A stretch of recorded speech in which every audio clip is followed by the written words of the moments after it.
How could you just leave him? The spider's question, and all the bitterness and accusation implicit in it, is directed at Valerian, but it is Trace who answers. You didn't see him, Spider. He was gone. There was nothing left of Flint in there, just a machine. You sent us into hell. Be grateful even the two of us made it back. That's not quite true, though, and she knows it. All of them do. Hell was not the great machine, twisted and alien as it might have been. Hell was what lay beyond that portal. The source of the infernal powder, the demon dimensions. The place from where intelligences, greater and darker by far than man's, powers vast and raging and unsympathetic, regarded this world with envious eyes and slowly and surely drew their plans against us. Her stomach knots in terror at the mere concept of it, and she fumbles for the safer ground of attack. It's not like ours was the only screw-up either, was it? The nails destroyed, our involvement paraded openly in front of half the city's major players, and now the fucking undying at our throats, and you come away with nothing to show for it? You're hardly in a position to throw stones, Spider. At least we fulfilled our mission. The crew descend into an uneasy, recriminatory silence. This crew, this web, has always had its fault lines, of course, but those faults have never been anything like this exposed, this raw. It feels as though, in the face of no forward path, everything is unravelling. That this is the bitter end.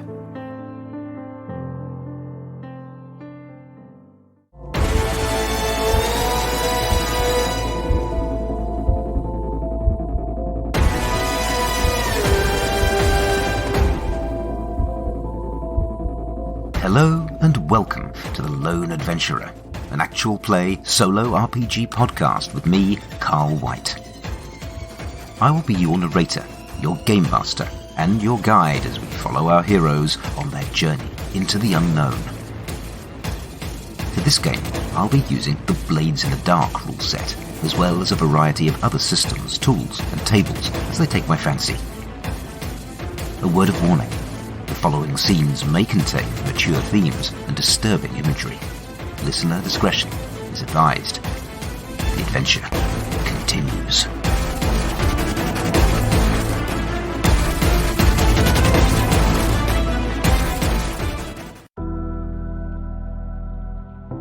Last time on The Lone Adventurer, Bravo team successfully infiltrated the lower workings of the Great Machine, and Trace was able to learn the secret of the infernal powder. Machine priestesses of the cult were summoning demons through a tear in dimensional reality, and destroying them as part of some horrific manufacturing process.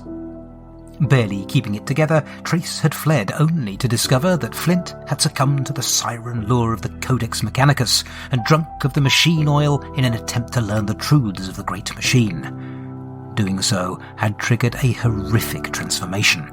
Flint was slowly being turned into a creature of living metal, an extension of the machine. I did mention that the consequence at the end of the last chapter was going to sting, and so it did. I rolled lose something important on the consequence oracle, and given that the position was desperate, that meant Trace was going to lose something very important. It could really only be one of the party, right? I rolled to confirm it, and sure enough, Flint was toast. However, I rolled a yes, but that suggested he wasn't just dead. There was something else at play here too, and so I asked the oracle, what do you mean, but? The images I got were a spooky man and a poisonous mushroom. In the context of what had been going on, what with Flint getting more and more absorbed in the Codex over the course of the chapter, this could only mean that the poison was machine oil and that the spooky, goggle-eyed figure was Mecha Flint. To compound the cosmic horror we'd seen down in the summoning chamber, Trace was now going to be subjected to some good old-fashioned body horror. It's probably also worth talking briefly about POV here. When Trace was forced to go solo, the narrative talking stick was passed to her, and it stayed with her for the remainder of the chapter. Although Valerian has been the primary character for this team up until this point, the fact that Trace had to go solo for part of the last chapter meant that it was logical to move the narrative focus onto her, and hopefully to good effect. It gave us, and well, by us I mean me, a good opportunity to get inside her head and find out who she is beyond that prickly, snarky exterior. It also provided the opportunity to see Valerian from the outside for a change. A couple more notes on that last scene from the last chapter. I knew from Trace's character sheet that she was originally a courier and also a worshipper of the trickster. And so her coping mechanism, when faced with things no transactional street rat should be faced with, was to retreat into her faith. This is too big. Let me call on something that I feel I understand and that is bigger than me. Of course, this character introspection was all creative writing. No oracles involved here. But I think this is one of the most rewarding parts of solo role-playing. You can jump into a character, any character in your party, with a mechanical basis for their personality, and have them react to the stimuli that they face. How does this differ from pure creative writing? Well, frankly not at all, and nor should it. Sometimes solo RPGing is criticised as nothing more than an exercise in creative writing, as if the creative writing part is somehow a bad thing. But to me, RPGs, solo or otherwise, are basically collaborative creative writing built over the framework of a guiding rule set, alongside a mutually agreed social contract. The more RP-heavy your game group, the more you skew to the creative end of the spectrum. In a face-to-face game, it's more like acting than writing, but regardless, it's a process of creatively exploring your character, based on known starting points. And let's face it, that's the end of the RPG spectrum and I suspect probably most folks that are listening to this podcast tend towards. That's what face-to-face RPGs are at their best, untrammeled creativity. Sure, you riff off one another, and there's plenty of in-the-moment improv going on. It's real-time collaborative creativity. But it's still basically just creative writing, done in a group. In a solo game, you lose the collaborative part, but what you lose there, you gain in space and time. Space and time to explore and inhabit your PC, or to jump from one PC to the next, to reflect and explore and see the world through different sets of eyes. Now, arguably that's just what a novelist does, inhabiting one character after another, living their lives through their inner monologues and their actions. What differs, I think, between the novelist and the solo RPG player is that in a solo RPG, you genuinely have no idea what's coming next. There's no plan, no structure. Your creation, your character, is skating on the thin ice of your fictional construction, a construction that's being created for them as they go. Nothing exists until it has to, and when a reality is required, it's beyond the remit of the author to define it. Artificial intelligence steps in to make those choices for you. Sometimes that artificial intelligence takes the form of an oracle. You consult your oracle to learn, does this happen, does that happen, why, how, who's responsible, what's their goal? But all that is missing a fairly crucial point. AIs are at work even in group RPGs. They are, in part, what distinguishes RPGs from simple collaborative writing exercises. The challenge resolution mechanic, or the roll of the dice, is what transforms a simple storytelling process into a game. Into a process that's laden with unpredictability and uncertainty, and all those things we humans love so much. That's equally true in group RPGs as in solo ones. All we do in solo RPGs, to poorly co-opt a DevOps analogy, is to shift the degree of AI control a little bit to the left. Because there's no denying we do love our games, whether it's purely based on skill, at the more deterministic, chess-like end of the spectrum, or based on random luck like Snakes and Ladders or Monopoly, or ideally somewhere in between. We humans love games. They combine the challenge of developing a skill set that supersedes our rivals, and the delight of plunging into the unknown. At their best, games allow us to explore risk in a largely risk-free environment. And there is huge benefit to us in doing so. As George Bernard Shaw so astutely noted, you don't stop playing when you get old when you stop playing. Games keep us fresh and alert and sharp. They challenge and they test us. They keep us curious and excited and engaged. They ask us, what comes next? Well, why don't we find out?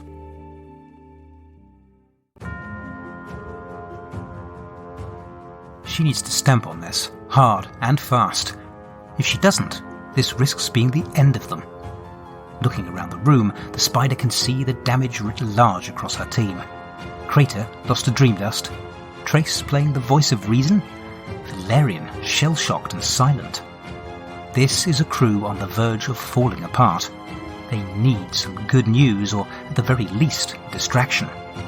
Probably for the best, then, to keep the news from them that Frake, Flint's locksmith contact, has dropped off the grid. If the word on the street is to be believed, he's been picked up by the Bluecoats right after the Mustang went down, and hasn't been seen since. No prizes for guessing the focus of that particular interrogation. The net is tightening around them. That much is plain. As her uncle was so fond of saying, if you look for the dark, that is all you will ever see. And right now it's hard to imagine ever seeing anything else, because her next piece of news is hardly rainbows and sunbeams either. But there's no benefit in dancing around it. Best just to press on. You're right, Trace, and I apologize. The intelligence you brought back is invaluable, and although our lead into the unseen is blown, we have not ended up entirely empty-handed either. During our absence, I had my contacts set to work, and I have received word back. It would seem that reports of the demise of the House of Whispers are somewhat premature. The proposed wedding between houses Tereth and Montesario is already bearing fruit, apparently, and allies, if not exactly flocking to their side, do appear to be actively courting them. A new power block is starting to emerge, and one with the potential to make a serious mark. She prays for a bite, and thankfully, Valerian does not disappoint. What sort of mark? The spider smiles and leans back into her chair. If my sources are to be believed, a block formed of houses Montesario and Tereth, along with the Seekers of Troon and a handful of others, mean to force the Archdominar's hand in the Tanthian campaign.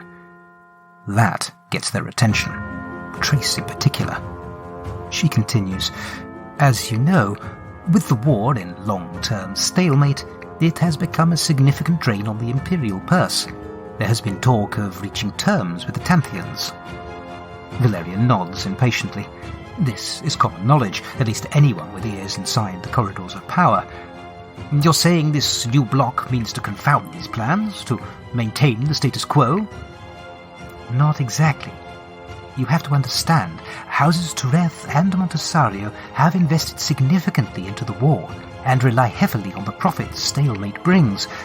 They are dangerously overcommitted, and an end to the war would likely be disastrous for both of them.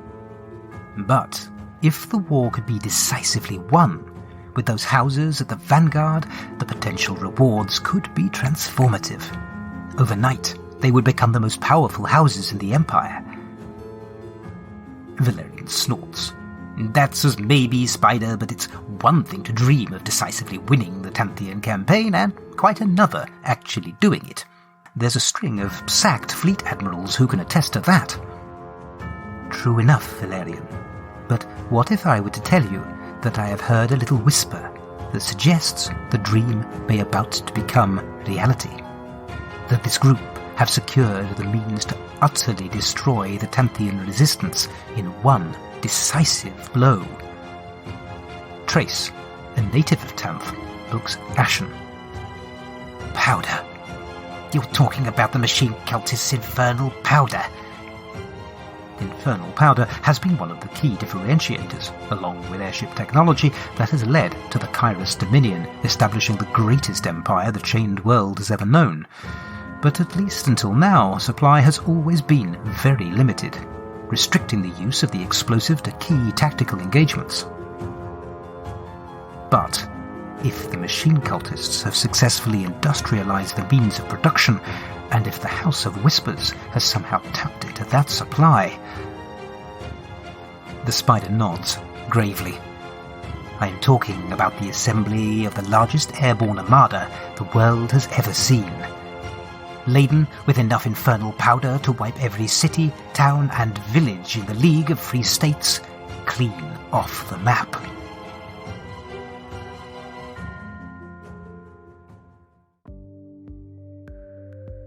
I talked earlier about how much of the pleasure of a solo RPG is the gaming element, the framework, the mechanics, the AI.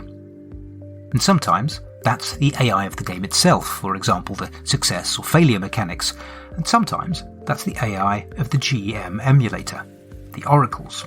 For this last scene, it was all about the latter. I've been using the Alone in the Dark picture oracle as my tool of choice so far in this series, and I've been perfectly happy with it. But it is important to understand that any oracle comes with its own built-in set of limitations. You don't tend to see them when you're playing because, well, you don't tend to see what's not there. It's like the dog that didn't bark in the night. It's only when you shift to a new viewpoint that you begin to see what's missing. Now, normally, you don't shift to a new viewpoint. You decide on a process, you use it, and you get comfortable with it, then rinse and repeat over and over. It doesn't occur to do anything different.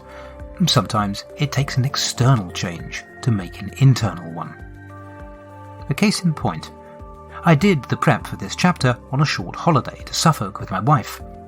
Away from familiar places and routines, and provided with the space and the time and the impetus to think outside my normal patterns, my approach to my game changed.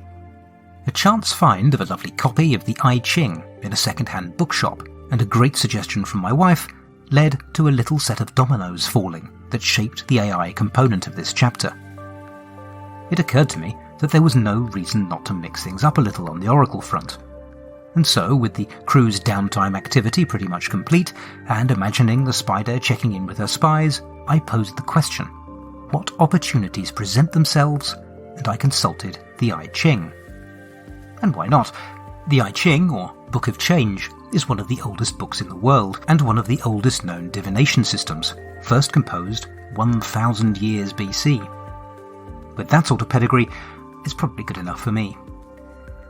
I ended up with hexagram 63 for my present state, Settled, and hexagram 27 for my future state, Nourishment. Take stock, observe what others do, and then act accordingly. What did this mean? Well, after a moment, I realised the I Ching's answer wasn't just directed at my party, but at me directly. I had forgotten to advance the various faction clocks, and if I did so, this would indicate where an opportunity might arise. All very meta. And so I advanced my clocks, and the one that stood out the most was a +2 to the House of Whispers clock. Win House Montesario influence on the City Council. Well, that posed the obvious question, what had the house done to gain that influence? And having enjoyed the difference in focus that the I Ching provided, I decided to switch things up again. This time, my oracle would be a tarot reading. I drew 3 cards representing past, present and future, and interpreted them as follows. Past. Justice. A carefully weighed decision has been taken. Present. The Queen of Wands. People are brought together. I interpreted that as the marriage of Mina and Tristan. Future. The Ace of Swords. A puzzle or challenge will be solved and an opportunity realised. Taken together, this told me that the Montesario-Tereth Union was going to shift the balance of power away from the Archdominar. Now, we already had an inkling of this from the established fiction, and although this response provided confirmation of what had been discussed in previous chapters, it didn't really move my understanding, or that of the Spider's crew, any further forward. For that, I needed to ask the really important follow-up question. Why was Alexis trying to assert political control? This question had previously been beyond Mina's ability to answer, but I figured with the resources of the web, it made sense for the Spider to gain some insight. I was on a roll with mixing up my oracles, and so this time I decided to cast runestones in the form of the 5-stone cross as my oracle. And my answer read just like some sort of ancient prophecy. A fall from favour will be exacerbated by an end to conflict. but an alliance with a protector can prevent that end and lead to great power. My interpretation was that the Archdominar was proposing the end of a war, one that had been keeping houses Montesario and Tereth afloat. But with the proposed alliance between the two houses, as well as the support of the Church of Droom, this war could be extended and expanded, with all the new opportunities that entailed. This ties back to something Mina mentioned to Cadmus in Series 1. I don't believe for 1 minute that the man who killed my father was some deranged malcontent acting alone as was claimed. It was all too convenient. My father was in the way, you see, preventing the prosecution of a war on ethical grounds, a war that was ultimately waged once he was dead, and the rest of his family disgraced. A war that made Alexis, among others, very wealthy indeed. Those others, it now transpires, include House Tereth and the Church of Droom. It was established back in Series 1, Chapter 19, that Tristan was a worshipper of Droom, and that the Seekers of Knowledge were part of his plans for social reform of the city. And this confirms a concern that Mina had about Tristan being used as a cat's paw in someone else's game. It turns out he is, and now we know who the players are in that game. As an aside, there has been one other mention of Droom in the story so far. In Series 1, Chapter 20, Dr. Crop had this to say regarding neutralizing the infernal powder. Once I had determined the origin of the substance, the next step was comparatively easy. I was able to engage the services of a devotee of Droom, who cast a blessing on the substance without their realizing what it was they were blessing, of course. You know those Droomians, always on the hunt for knowledge they can turn to their own purposes. An unrelated coincidence? An indication of a more nefarious conspiracy afoot? I'll play to find out, of course, but what is evident is that the Seekers of Knowledge are now a faction to be reckoned with. And let's face it, we have a religious order dedicated to the accumulation of knowledge. And we all know what knowledge is, right? So I've created a couple of clocks for them. Anyway, up until this point, I'd had no idea that the Empire even was still at war. But looking at my campaign source material, that idea does fit into the established timeline, and so I picked a suitable target. Tamph, home of both Cadmus and Trace. It's the continent at the end of the Great Western Chain, with a far warmer climate than the more temperate Kairas. It's sufficiently distant to serve as my scrappy band of rebels resisting the Imperial yoke. And it was at this point that a light bulb lit up in my head. In the spirit of combining threads, could this escalation of war be linked to the infernal powder? The Oracle said critical yes. Plans were in motion to turn the infernal powder stockpile into the biggest carpet-bombing campaign in history, and to turn the League of Free States into a smoking wasteland. This revelation does raise an interesting potential conflict. It seems the allied houses plan to use the cult's explosive stockpile to prosecute their war, and the only way they could know about that stockpile, at least the only way I can think of, is based on Mina's report back to the House of Whispers. But, of course, there's something the houses, and the web, don't know. Mina is still entirely undecided about whether or not to go through with the wedding. Oh, and then there's the small matter that the cult are planning a terrorist attack on the wedding that, if successful, will not only wipe out a sizable portion of the great and the good of Kairas, but will also prevent any chance of the Montesario-Tereth alliance taking root. Add into that mix the other potential players in this game that we know of, to wit, the Unseen, Dr. Crop, and Heart of Snow, each with their own unknown agendas, and we have the potential for some significant shenanigans. Anyway, going back to my original I Ching divination, I was told, learn what others are doing before making a decision. Well, now the web know what they know, and it's time for them to decide what they're going to do with that information. Reactions have varied, to say the least. But at least, the spider reflects, there are some reactions. That has to count for something. All very interesting, Spider, but what the hell has any of it got to do with us? Tatters is entirely dismissive.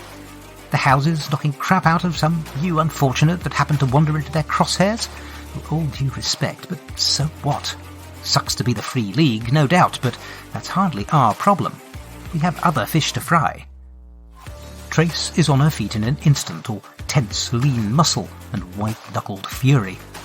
Not our problem?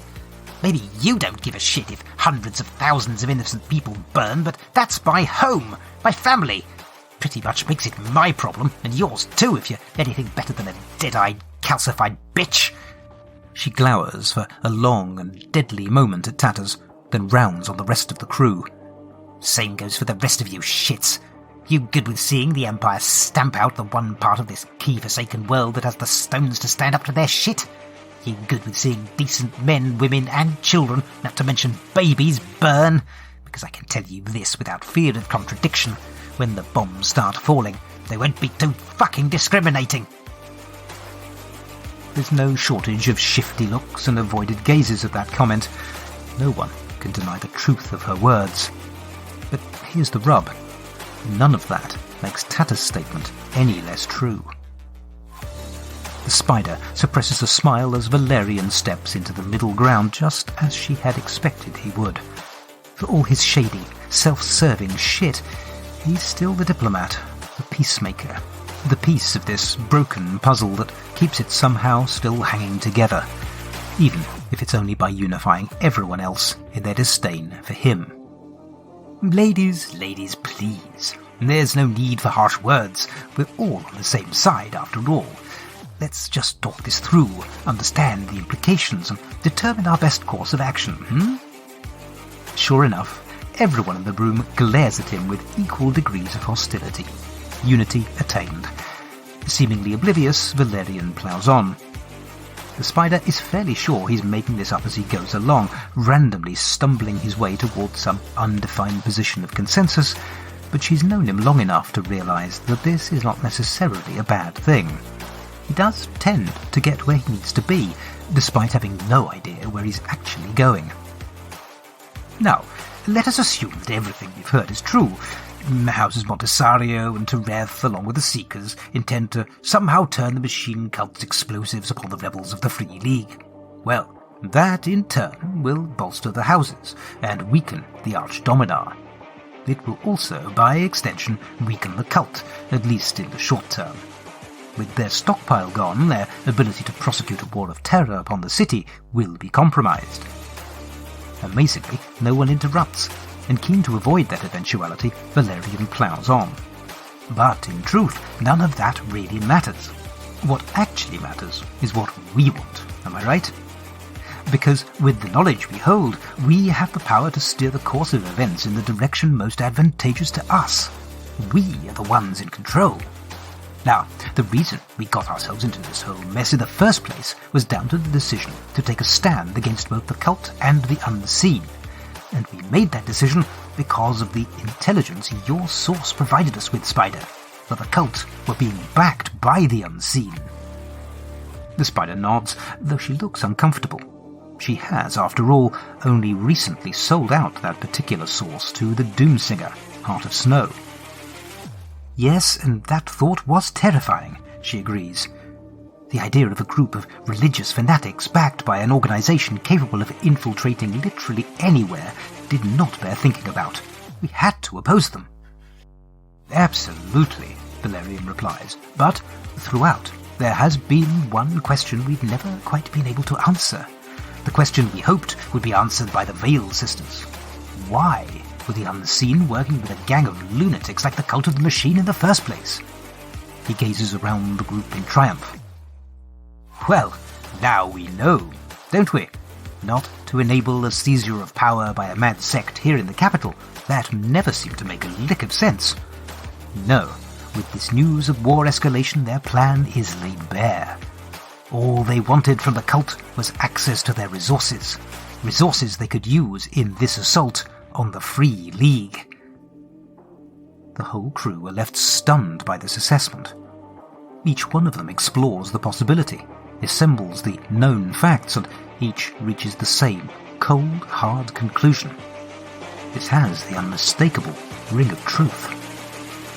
Tatters frowns. But if this were true, that would mean...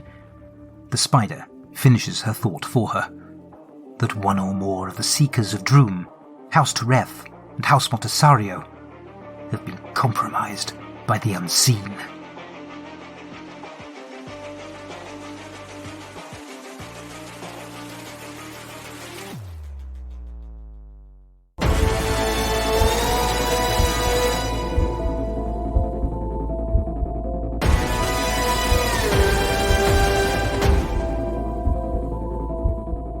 You have been listening to The Lone Adventurer, the solo RPG podcast played, written and performed by me, Carl White.